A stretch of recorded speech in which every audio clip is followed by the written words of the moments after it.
Welcome to another edition of Don Hammond's Arlington Weekly News. Once again, I'm doing different character voices. Here's the lineup for this week. The news, of course, Community Bulletin Board, and 55 Plus News, and some kind of unavoidable commentary.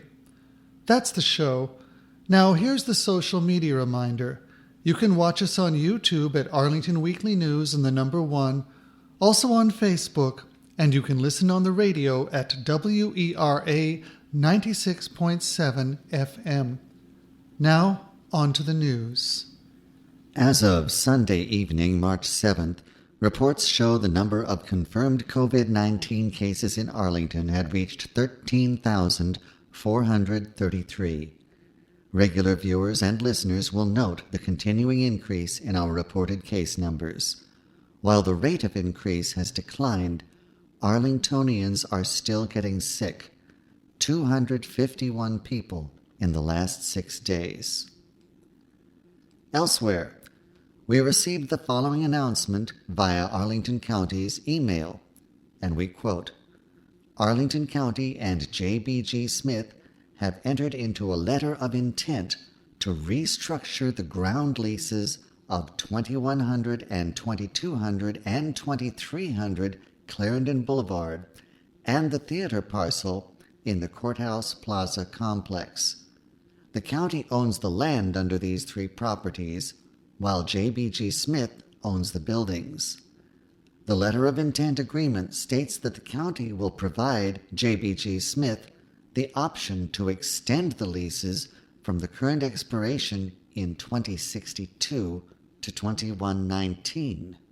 Under the current leases, annual rent paid by JBG Smith to the county has varied significantly, ranging from $100,000 to $3.9 million. The new agreement would modify the annual lease payments to fixed rates and will include a one-time lump sum of $18 million paid by JBG Smith upon execution of the leases.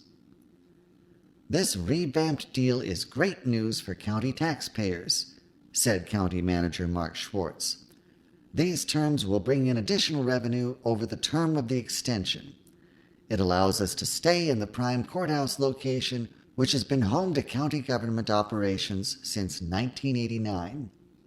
Here are some details from the letter of intent. The current leases will be restructured into 3 ground leases for 2100 and 2200 Clarendon Boulevard, the Theater Building, and 2300 Clarendon Boulevard. JBG Smith would make a single $18 million payment at execution of the agreement. This funding was included in the county manager's proposed fiscal year 22 budget and primarily was utilized toward a contingent to address COVID-19 impacts in the next fiscal year. Rent would be $3.5 million per year, plus 2% annual escalations and 20-year inflation adjustments not to exceed 10%. For the first 3 years, the rent will be reduced to $2.5 million. Some commentary, some analysis seems in order here, along with some historical review. The current lease arrangement lasts until 2062. County Manager Mark Schwartz graduated from Harvard University in 1982, which means he will probably be at least 100 years old in 2062. The proposed lease extension would expire in 2119, by which time Mr. Schwartz would be at least 157 years old and, even with reasonable advances in medical science, be at least long since retired. Locking in a contractual obligation for 40 years seems questionable, since those responsible are unlikely to be affected by the consequences. Locking in such an obligation for 98 years seems simply absurd. In either case, it is an agreement that will have to be honored by people who are not yet here. Technically, a 99-year lease is the legal maximum in many states. However, the details of the arrangement being considered seem likely to be more advantageous for JBG Smith than for Arlington. Let's pretend that there's an offset of rent. With base rent at $2.5 million per year for 3 years, there would still be $10.5 million left of the one-time deposit. At $3.5 million for the following years, the $18 million initial payment might cover a little more than 5 years total. In a way, this looks a lot like a loan. Arlington would have a large 1-year cash influx, then go through some lean years afterwards. The 2% annual rent escalations could be compared with recent commercial property land assessments. For example, property values in Arlington increased by 4.6% during the 2020 calendar year. Comparing the 20-year inflation adjustments not to exceed 10% with actual inflation over the past 20 years gets interesting. This inflation cap is where some historical analysis comes in.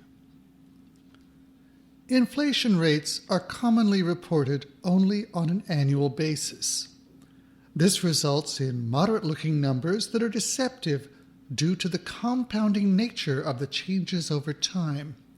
For example, the average annual rate of inflation for the years between 1990 and 2018 was a modest-looking 2.46%.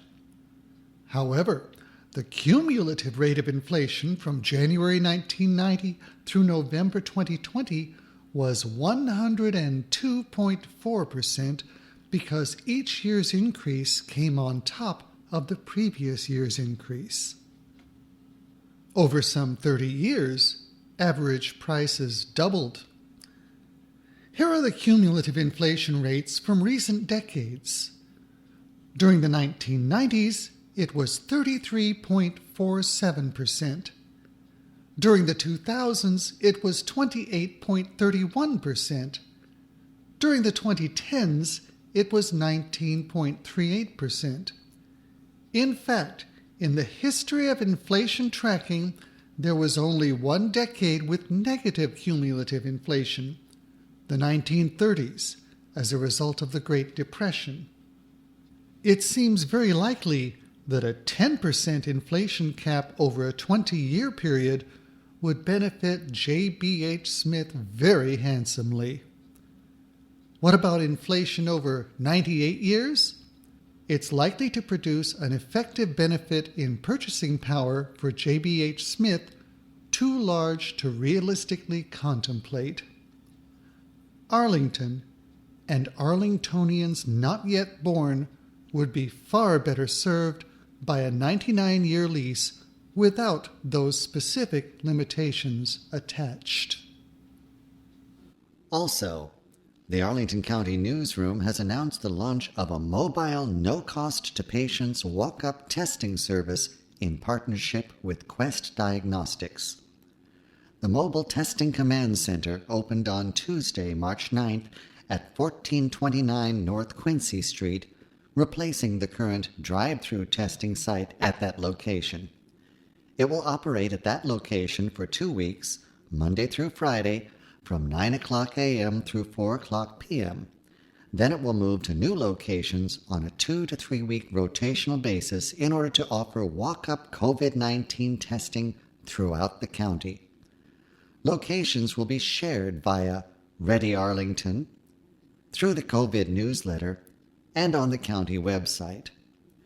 According to Dr. Aaron Miller, Director of the Department of Public Safety, Communications, and Emergency Management, and we quote, "Mobile testing is the latest addition to our efforts to remove barriers to COVID-19 testing for all Arlingtonians. We hope that by bringing testing to the residents, we can encourage people to seek testing when they need it and how they need it, regardless of insurance status, access to a vehicle, or other potential constraints they may face." End quote. Self-administered nasal tests are offered to persons aged 4 and up at no cost to patients and do not require a medical referral or appointment, regardless of insurance or immigration status. Participants will be asked for insurance information if available, so insurance providers can be billed, but no copay from participants will be required. While appointments are not required, one can be made by visiting the Quest Diagnostics website. Viewers and listeners can also visit Quest Diagnostics website for questions or additional assistance. Here's some other good news. The community's glass recycling effort is officially paying off. The county now receives $15 per ton for glass collected as the result of a new hauling and commodity contract with a Pennsylvania recycler. 5 drop-off sites are spread evenly across the county so that a glass recycling bin is no more than 2.25 miles from any Arlington home. Glass was officially removed from the county's residential blue cart recycling system 2 years ago because it was no longer being recycled by the single-stream processor. In recent months, a private glass recycling company has been carting off Arlington glass for processing, taking advantage of the pre-sorted bins with virtually no contamination. The company uses the recycled material to make new bottles, insulation, filter materials, sand material, and other products. Meanwhile, Arlington's glass recycling drop-off program has surpassed 5 million pounds. Residents are urged to work with neighbors in combining trips to drop off glass. However, as the weather improves, a 2-mile walk could be a pleasant form of exercise for individuals. Bottles and jars that can't be transported to a bin site should be disposed of in the black curbside trash cart, never the blue single-stream receptacle. Finally in the news, a display of mushroom-inspired art was set for display in Crystal City from March 9th through March 13th. It is being sponsored by the National Landing Business Improvement District. The installation is the work of an Australian light and design studio called Amigo and Amigo. It was originally created for an art festival in Sydney, Australia, last year. In its press release, the Business Improvement District said, and we quote, "With its contrasting fabrics, the work encourages our social nature while contrasting with urban environments. In National Landing, we are constantly looking for creative ways to activate our public spaces and create fun, uplifting experiences for those who live in and visit our Arlington community." End quote. One brief comment. We at Don Hammond's Arlington Weekly News certainly welcome the idea of finding creative ways to activate public spaces. However, we wonder why it is that this creativity has to be imported from places as far away as Australia. It's almost as if all these organizations are ashamed of Arlington's own arts community. That's the news, along with some commentary. Now it's time for Community Bulletin Board, or CBB. Hi, and welcome to CBB. Our first event is called Cooking with Charlie. Join up virtually for this weekly wintertime cooking show. Each Thursday, a new instructional cooking video will be uploaded to the Office for Teens YouTube page. This week, we'll be making pancakes from scratch. Each video will include a list of all ingredients needed, as well as the written recipe. For more information, contact Charlie Eby at ceby@arlingtonva.us. The next show will be uploaded on Thursday, March 18th, and it runs from 12:15 to 1:15 p.m. Next up, we have a program for adults. It's called Amphibians of Arlington. Which frogs, toads, and salamanders can be found in Arlington? Why is this time of year so important for our amphibian neighbors? And what can we do to support them? The whole family is welcome, but this program is developed for an adult audience. The staff will email a link to Microsoft Teams before the program start time, and they ask that you please have your device ready to go prior to the start of the program. Registration, of course, is required. For information, call 703-228-3403. You can register online or call 703-228-4747. The activity number is 622-841-DD. That's on Thursday, March 18th from 7 o'clock to 8 o'clock p.m. Now we have an event for families. It's called the Spring Sunrise Trail Hike. You'll want to register children and adults because children must be accompanied by a registered adult. Join up for a sunrise hike around Glen Carlin Park to welcome the first day of spring. Keep your eyes and ears open for wildlife as we walk through old age woods and along local streams. For more information, call 703-228-6535. You can register online or call 703-228-4747, activity number 622-951-HH. That's coming up on Saturday, March 20th from 6:45 to 8 o'clock a.m. at Long Branch Nature Center at Glen Carlin Park, 625 South Carlin Springs Road. Finally, another event for families. It's called the World's Wildlife Edition. Have you ever wondered what the largest living organism is, or the fastest animal, or even the world's most venomous animal? How about the world's ugliest animal? Some of them may surprise you. Join up virtually as we look at many of the world's most amazing creatures.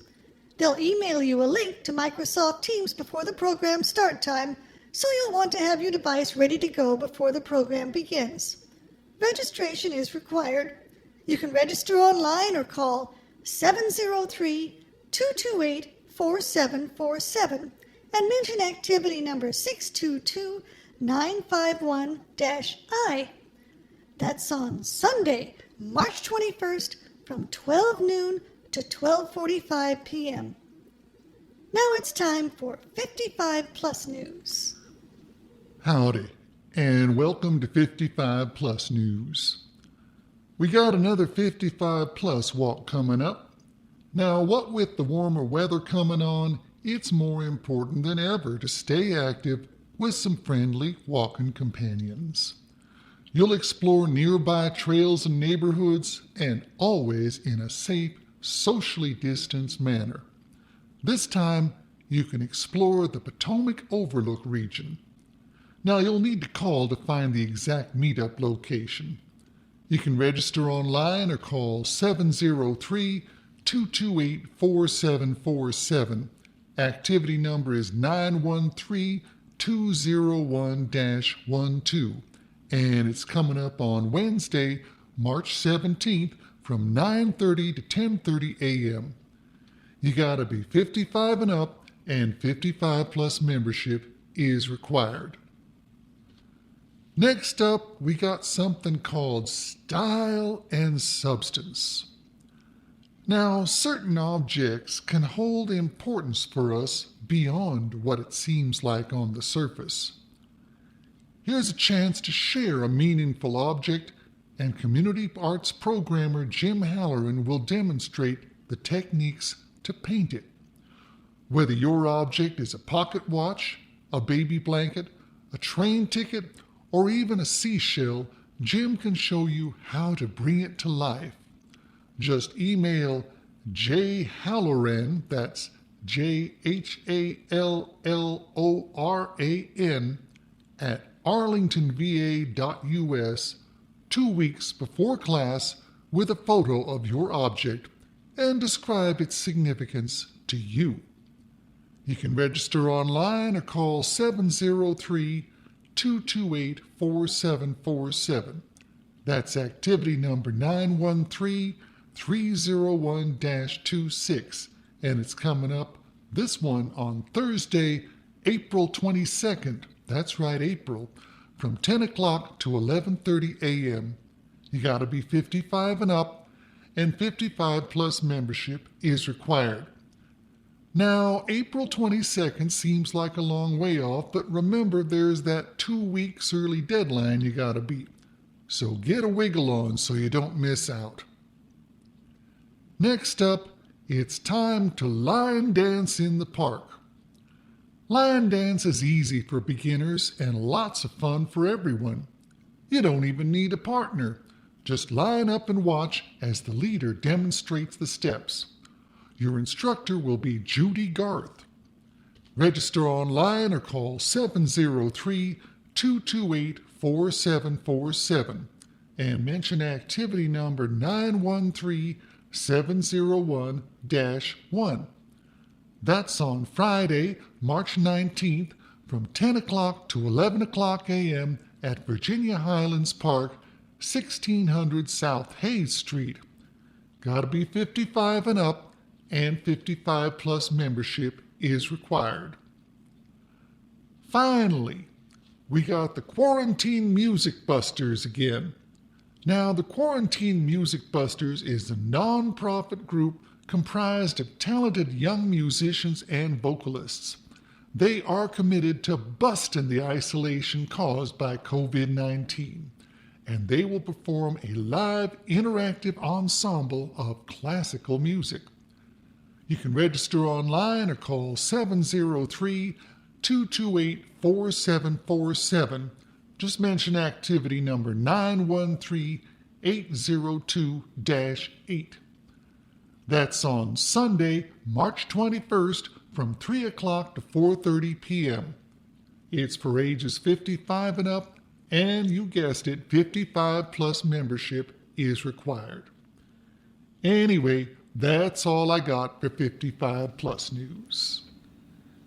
Since the temporary closure of Arlington Independent Media's regular television studio, a number of popular programs have gone into hiatus.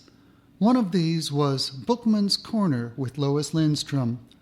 Although Don Hammond's Arlington Weekly News lacks the airtime to include an author interview this week, we do want to shed some light on a recent publication by Arlington resident Cindy Vasco. The book is called Abandoned Washington, D.C. It's the latest in a series of photographic studies of historic schools, a famous psychiatric hospital, a veterans' home, and other visually intriguing structural artifacts.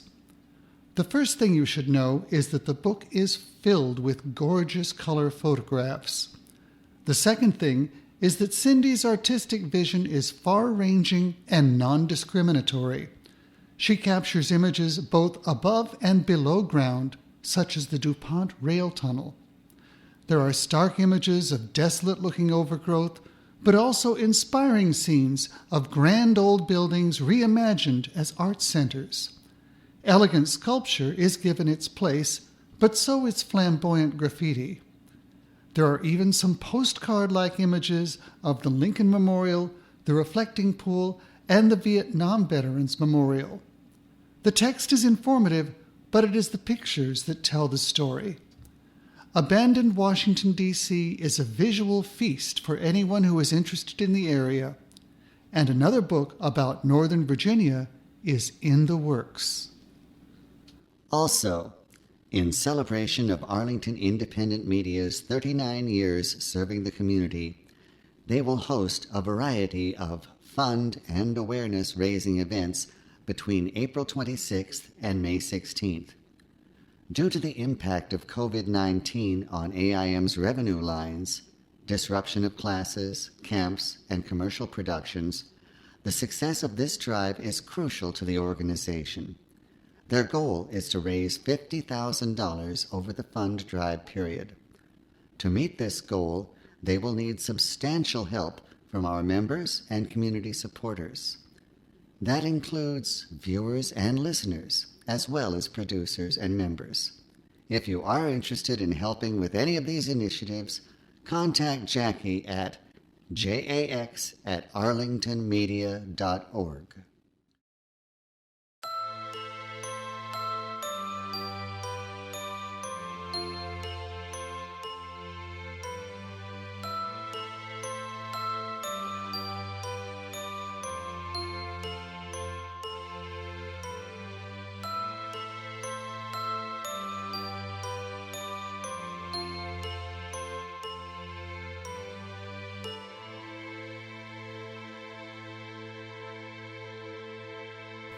There's a picture that will go with this poem, and the poem is called Fragment on the Edge of Oblivion. On the curb near to where it found you, the fragment of worn paper lay silently like a jewel in the darkness. It must have called out to others before you. The others passed by before you heeded its call to be recognized and rescued. Perhaps your muse awakened you to this possibility. You could hear a fragment on the edge of oblivion. You could feel its texture before you picked it up. This piece of detritus assumed a position of gravitas before you saw it. This piece of detritus assumed a position of gravitas after you saw it. Take your pick. Without placing the paper in your mouth, you could taste the rain, the sun, and the dirt. The elements bathed it on both sides of its slender existence. Now, by means of two painted lines of colors, yellow and purple, the photographs it compelled you to take have moved it from oblivion to eternity. It already knew this when it chose to call out to you. And that concludes this week's show. We will be back next week with more news from Arlington. Meanwhile, be careful, be safe, and be well.